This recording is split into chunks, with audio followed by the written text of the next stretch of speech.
Hey, what's going on everyone? Moose here, Airguns of Michigan.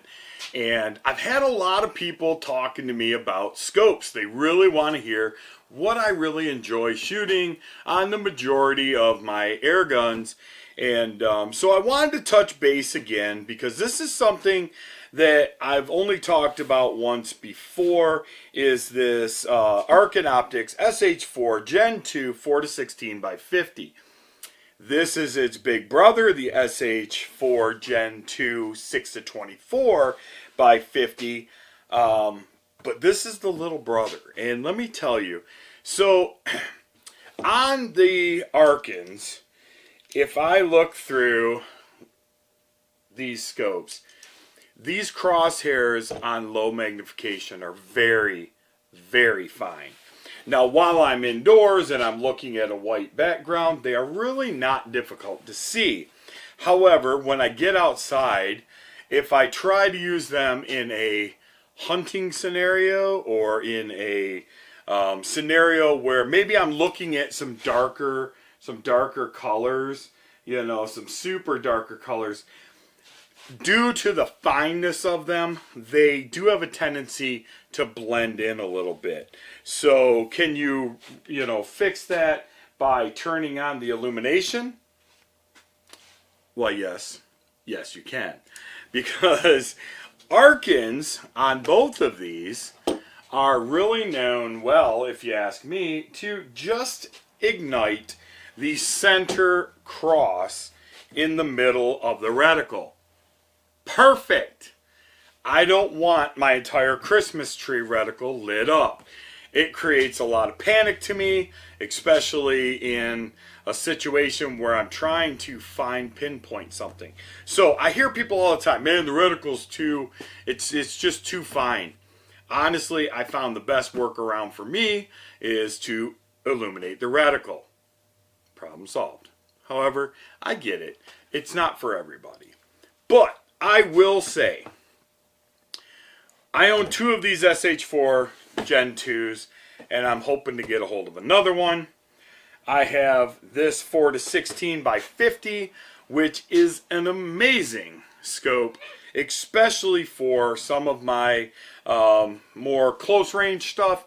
Even though I will say a 4-16x50 is going to get the job done at even 300-400 yards.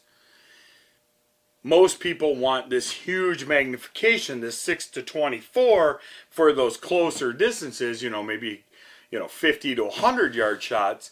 And while that's great for taking target shots, because you don't have to run at 6 and 24, you can run anywhere in between, which normally I'm not going to shoot this gun at a 4 power magnification. Generally, I'm going to have this somewhere around that 7, I'd say 7.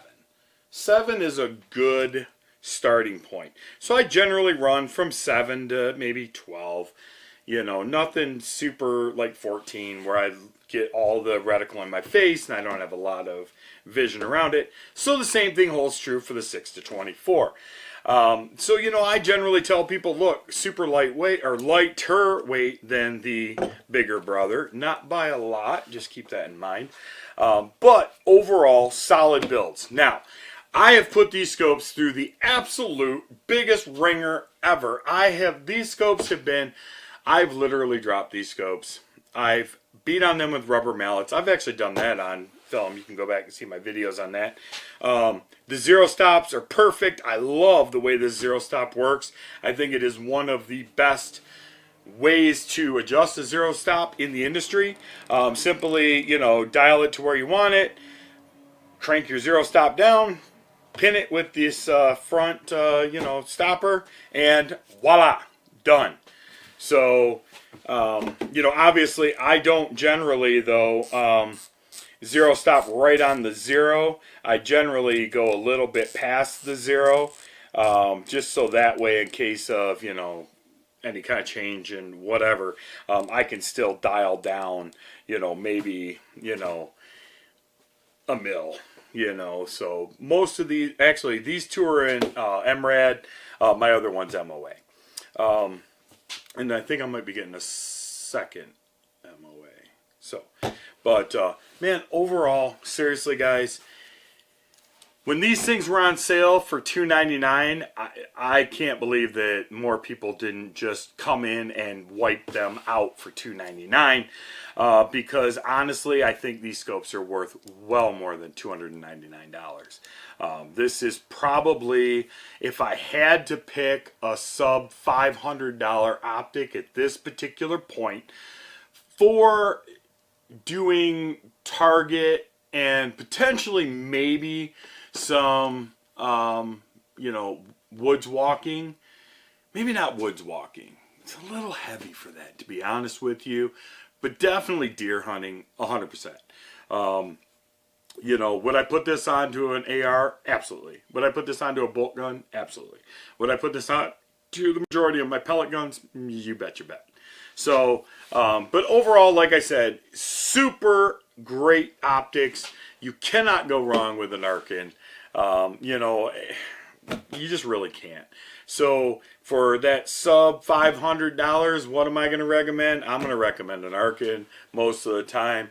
You know, there are other scopes out there that I would certainly say are great optics in that price range, but overall, this is probably going to be my pick. And as a matter of fact, I would even venture and say it is 100% my 2022 scope of the year.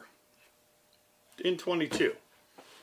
Got a long way to go in 23, and I can tell you that there is a new king of the block right now for me. But you'll have to wait till the end of the year.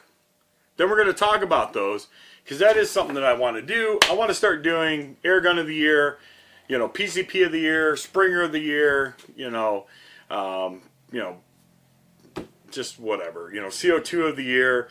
Optic under 500 of the year, optic under 1,000 for the year, optic under $2,000, and who knows? Maybe somebody will even let us have an optic that's more than $2,000. But either way, we're going to take a look at a bunch of stuff. I'm going to spend some time with some of my friends and all their optics, and I'm going to give you my honest opinion. So till next time, I'm Moose. This is Airguns of Michigan. Be good to each other, take care of yourself, and God bless.